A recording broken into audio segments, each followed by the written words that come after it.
I'm going to introduce our first group now, who care for hundreds of marine mammals every year, and who the quick response of these highly trained volunteers can be the difference between life and death. Please give a warm welcome to our first group presenting today, representing Nelson City and Tasman District, Project Jonah.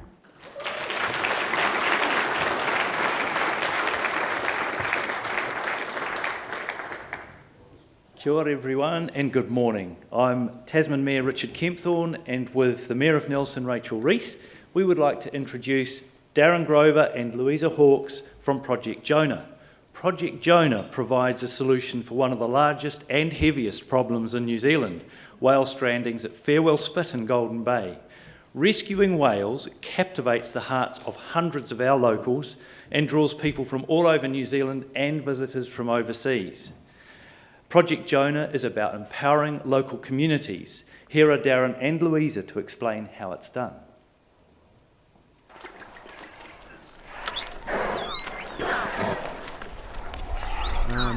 It's pretty disheartening.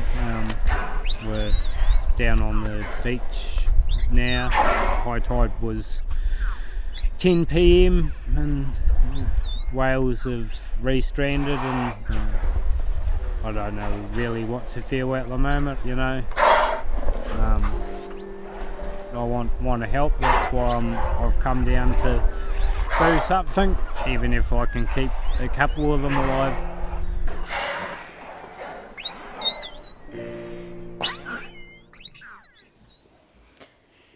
I don't know what to feel at the moment. I want to help, that's why I've come down to do something, even if I can keep a couple of them alive. Strandings are a devastating event, whether it's one whale or 100 whales. Seeing these huge animals totally helpless it's a moment that people don't forget. On the 10th of February 2017, more than 650 pilot whales stranded across 4 days. What you've just seen in this video is the start of one of those days. Chaos. But Project Jonah brings order to this chaos. We bring knowledge, skills, experience, and most importantly, trained volunteers to respond to the whale and dolphin strandings around the country. We've been going for more than 40 years, and our goal hasn't changed since day one. We exist to empower people to save lives. And we've seen this in action on an almost annual basis in the Nelson Tasman region. But why this region? Whale strandings, they happen across the country and around the world, and sadly, Farwell Spit has a global reputation as a whale trap.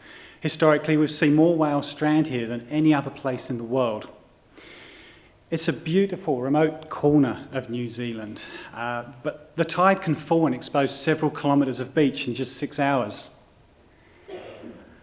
Tired whales resting after swimming through the Cook Strait, they're left high and dry and in danger from dying from heat exhaustion before that next high tide, and this is why local volunteers are so important. The stranding in February 2017 at Farwell Spit was the third largest stranding in New Zealand's recorded history. Around 500 whales were successfully refloated. Sadly, and before help could arrive, more than 150 whales died overnight on that first day. A stranding is a beautiful yet devastating event to attend. On the one hand, you experience heartache, loss, and grief. But on the other hand, there is collaboration, there's hope and joy.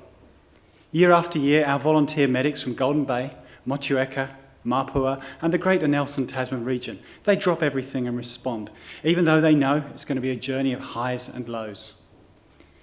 I'd now like to introduce Tanya, one of our volunteers, who puts her experiences into words much better than I can.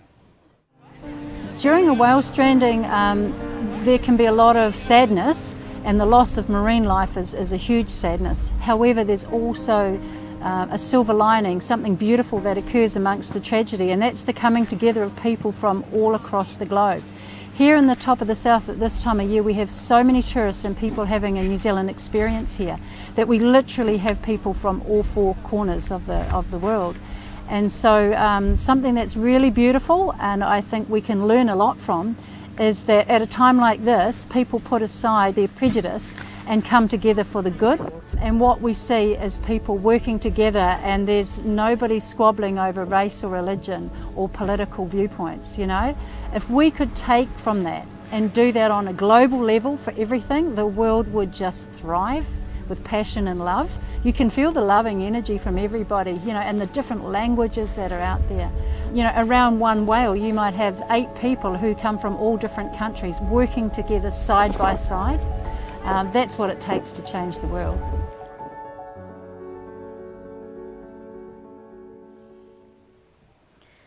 Teachers, mechanics, graphic designers, CEOs, university students, retirees. Our volunteers come from all walks of life, but one thing they share is the passion to help in a time of crisis. All of our volunteers have completed our marine mammal medic training to give them the knowledge and practical skills to be able to make a difference. But training with a rubber inflatable whale and working around a highly stressed mother whale separated from her calf are 2 very different things. For some volunteers, the emotional toll of working with the whales can be too much, so they take on different roles: managing the car park, looking after people and their welfare by checking for signs of exhaustion, sunburn, and hypothermia, or they're organising the clean-up crew. Other volunteers love being around the whales. They'll spend all day working with them. Some choose to give them names, others will sing to them. Our volunteers all have their own methods for managing the chaos. Our Nelson Tasman volunteers step up after experiencing heartbreak and joy year after year, and they work side by side to become leaders of their community. It's transformational. We've seen people grow from being led by experienced medics at their first stranding to leading multiple teams and whales. Their passion, commitment, selflessness sees them come back time and time again. And their humility, leadership, and mana are enough to change the world, even if it's only for a few days. At every stranding, all of the efforts made are in the hope of seeing the surviving whales successfully refloated and swimming out to sea. People come together in this moment. They link arms and hands, and they walk out with the whales. And as the whales swim off into deeper water, a karakia, a prayer or blessing, is said to wish those whales a long and a happy life.